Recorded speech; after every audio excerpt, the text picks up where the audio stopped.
Every year, the running back market resets itself or stays the same. And now with this 2024 class being a very weak class, I'm going to be breaking down the 24 running back market, what to expect for the incoming rookies and the free agent running backs. You might be surprised about what I'm going to be telling you to do in this video, so stay tuned. Before we actually get into the running back market video, guys, go to flockfantasy.com/land, the best place to support what Zach and I are doing here. We just released our 2024 rookie scouting report where we break down all incoming rookies for the 2024 draft class. As you can see here, this is a Marvin Harrison Jr. example of how you can see the attributes, the pro comparison, the RSA scores, his stats, and so much more. And we're going to be upgrading that February 1st, the first of each month leading up to the NFL draft, where you can get all of our information, so all of our thoughts for each and every player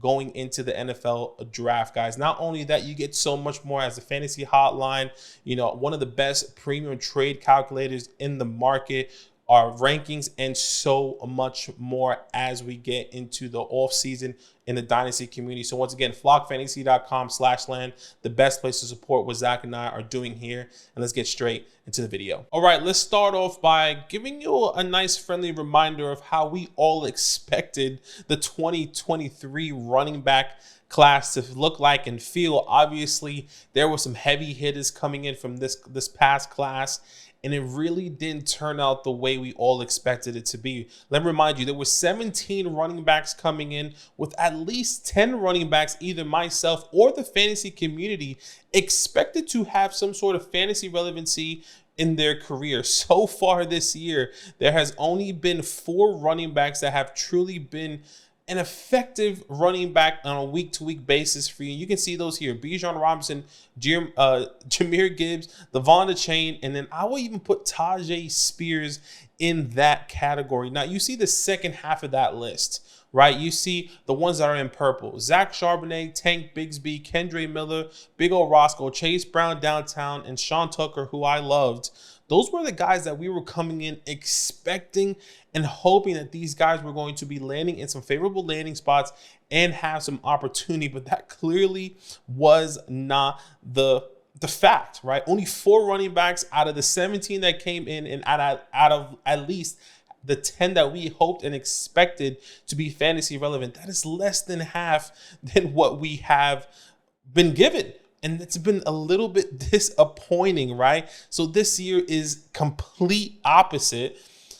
Keep in mind, going into the 2024 rookie class, in my opinion, there are only 2 rookies who are going to, in my opinion, have an impact play going into week 1 from day 1, meaning that they can instantly be a starting running back in the NFL, or they can take a job from somebody else. That everyone else that I'm going to be talking about, I do believe in them, but I think a lot of things have to go right for them to be fantasy relevant. Not knocking them and not saying that they can't be some of these big players. And those are the 2 impact running backs that we are expecting to come into the NFL draft and have declared already. That is Trey Benson and Jonathan Brooks. Those are the only 2 running backs I truly believe can be workhorse running backs for 3, 4, 5+ years. And I'm happy to be proven wrong with some of the other incoming running backs who I do like, and I do see some high upside. But as of right now, day 1, those are the 2, right? The rest, once again, I can't believe can carve out a role for themselves. And let me remind you who those guys are: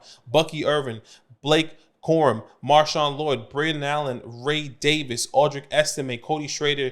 The list goes on, as you can see, but there are only 5 running backs I believe that could potentially carve out a role who I really like. I see Bucky Irving as a pass catching back. Obviously, a lot of people love Blake coming out of Michigan and what he can do, and maybe he can be a workhorse.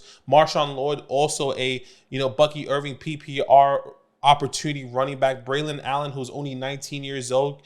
Is there a team out there that wants to take over that and revitalize that Derrick Henry role of getting 15, 25 plus touches a game? Maybe. Braylon Allen can catch the ball. It's sweet baby Rays, man. Ray Davis, a guy who I just love the story about, who can come in and take opportunities away. It just all depends on what that's going to look like. We went from 10 hopefully expected running backs to hopefully come in and be fantasy relevant to only 2 that can be an impact player in 2024 with the hopes of another 5 coming in. So I think we need to readjust how we think about the running back market coming into the 2024 season, because so much, I believe, is going to change. And I think you might want to hold on to some of your running backs. Now let's get into the 2024 free agent running back market, which is also going to be crazy.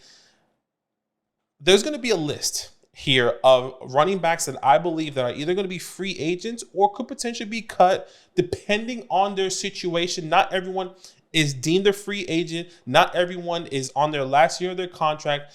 Some of these players do have it now, or some of these players could just be casualty cuts in the free agent market. Okay, these are 10 running backs, in my opinion, that can instantly be an impact player for either 1 to honestly 3 years, depending on the player. Once again, over 10 running backs: Derrick Henry, Saquon Barkley, Josh Jacobs, Tony Pollard, Austin Eckler, Alvin Kamara, DeAndre Swift, Joe Mixon, Aaron Jones, James Conner, and you can see the rest of the guys there coming into this list. That is 9 to 10 running backs that I believe can either get signed to another team or take a job from a starting running back right now in the NFL, or what we are projecting that they're going to be getting opportunities going into the 2024 season. Like I did in the video nearly almost a year ago, I'm going to be breaking down all 32 teams, and I broke it down to 3 categories. The safest teams, meaning that they're locked in for a running back in 2024. The in-between teams that could be looking for an upgrade going into the offseason, and teams that are, I believe, 100% looking for a new running back going into this year. Let's start off with the safest teams here. You can see there are 16 teams that I have here that are safe, in my opinion. Now you see there is a second half of the teams that I have in blue. These are the teams that I personally feel safe, but I think there is still a little bit of a window. I would say a 20% chance that they bring in another running back depending on the situation. Let me break it down a little bit more. The Miami Dolphins, for example, Devon Achane is going to be there for a long time, but I know Raheem Mostert is an older running back. Do they bring in somebody that they really like? Do they bring in an Alvin Kamara just because he's a veteran presence? Do they bring in a Saquon Barkley or Josh Jacobs? What does that look like when you think of those guys? Same thing with James Cook and the Bills. I love James Cook. He kind of proved himself, but you know, this Buffalo Bills team is really hard-headed and still want to bring in a big body back. What if that Saquon Barkley, Derrick Henry, Josh Jacobs? That would be really frustrating as a James Cook, believer. Keep that in mind. Isaiah Pacheco, I do believe he's pretty safe, but anything can happen. Same thing with Javonte Williams.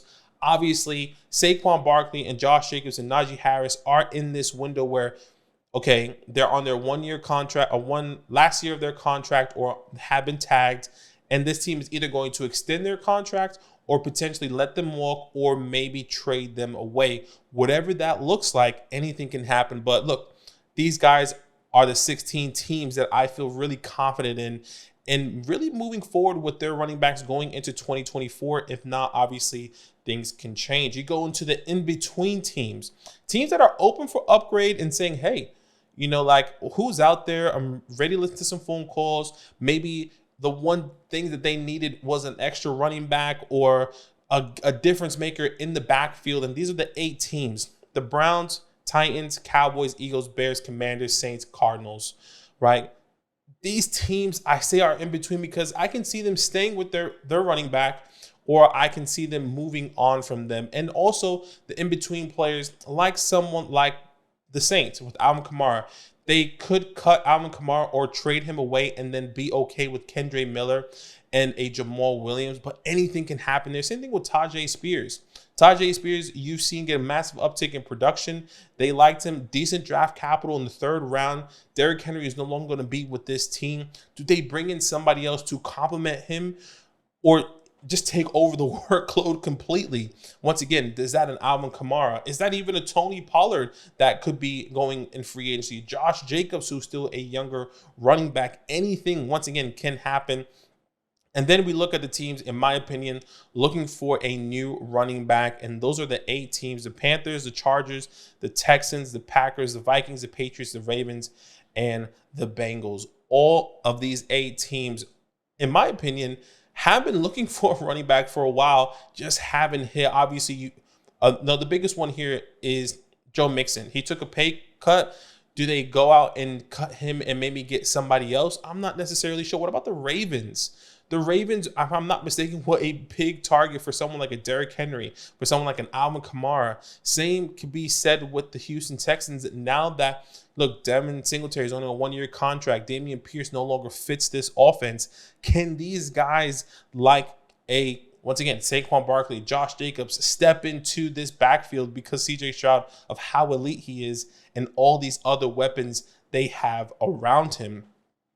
Now, essentially for this whole video, I wanted just to lay that foundation of the running back room to you. I wanted to make you understand that this is one of the worst times to sell a running back going into the offseason. If you have three running backs, maybe you have three running backs that are in question, like a Saquon Barkley and a Josh Jacobs or Alvin Kamara or James Conner.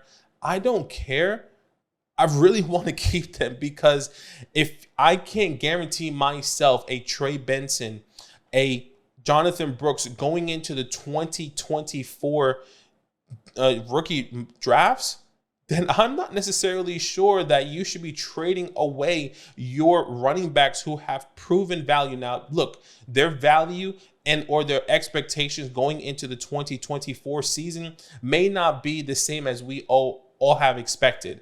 For a good example, someone like an Alvin Kamara, who has been phenomenal in the air, but he hasn't been efficient on the ground for the past 2 to 3 years.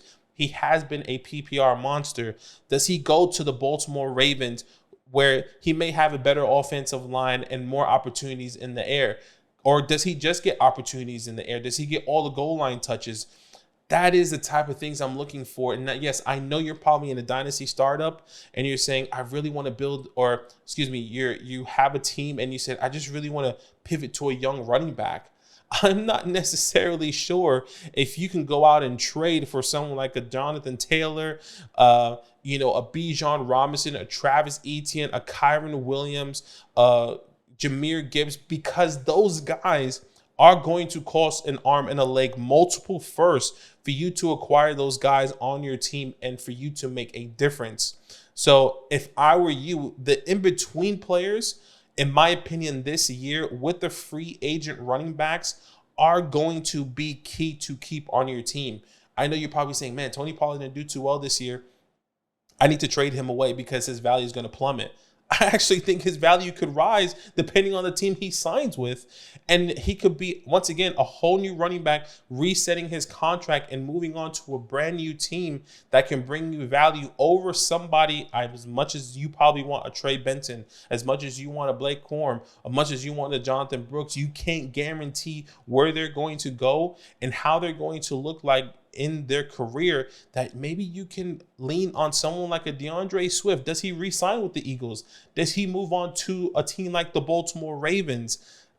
Those are the type of things we're looking at when I'm looking for running backs going into the 2024 market. Now, if you're somebody that is just completely rebuilding, I would say, and you have one of these elite running backs, maybe like a Bijan Robinson or Christian McCaffrey or a Breece Hall or Travis Etienne, maybe the best time to sell is now, because once again, you could get multiple firsts for those guys and it just doesn't fit your timeline with your rebuild. And if you are someone that is competing, I would personally be looking for some of these in-between running backs. Once again, you can even throw Isaiah Pacheco, Javonte Williams. What about a Brian Robinson, who's going to be getting a new quarterback, a new offensive coordinator, an Alvin Kamara, a James Conner if he stays with the Cardinals, DeAndre Swift, Tony Pollard, Tajay Spears, if they don't bring in somebody to take in a whole other workload from him. That is what's exciting for this running back market going into the 2024 class. In summation, I would encourage you not to sell any of your running backs going into the 2024 season. If anything, if somebody is selling on the low, I'm willing to do that right now. Once again, players and running backs I'm willing to buy are these middle in between guys, just to boost your roster, and their value could potentially skyrocket going into the middle of the season in 2024. Guys, comment down below of what you think the running back market is going to what's going to happen in the running back market, because once again, there are 16 teams that are safe. There are 8 teams and another 16 teams that are in between and are looking for a new running back. So keep that in mind. The 2024 class is not the strongest unless you can guarantee someone like a Trey Benson or a Jonathan Brooks. Someone else is going to break out. We just don't know who that is. So I'd rather be safe rather than sorry in the running back room going into next year. Once again, comment down below. Let me know what you think in the comments. Let's have a conversation about this 2024 market. And as always, it's all love. Now that those idiots are done talking, who needs some rankings? Hell yeah, I need some rankings. Then use promo code LAND, L-A-N-D, for 30% off any membership at flockfantasy.com. Oh. It's so easy, even your grandma could scan that QR code right there.